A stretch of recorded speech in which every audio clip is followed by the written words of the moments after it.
Like I think we have to think bigger, right? Like, okay, so like one is housing crisis, right? That everyone points to, Yeah, like, oh, there's so many people coming in, so housing prices are going up. But I mean, that ignores the fact that Canada's stopped building infrastructure for so long.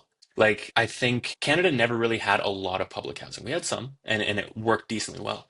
But we really completely stopped in the 90s. Like that's pretty much when everything ground to a halt. So we haven't built any public housing for the last 30 years. We're seeing the effects of it. You know, I do believe in a balance of private and public housing, right? Like Vienna is a perfect example of that. They have a really awesome system where they balance private and public housing. But you can't just leave it, in my opinion, to a private sector, right? Because the private sector inherently is there to make profits, right? Which isn't necessarily a yes, yeah. bad They thing. care about the money. Yeah, Exactly, which isn't necessarily a bad thing. I agree that people should be able to build their wealth.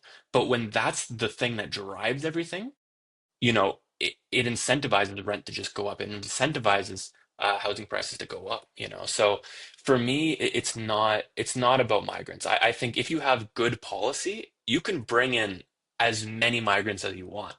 And as long as you're yeah. building stuff, you're good, you know.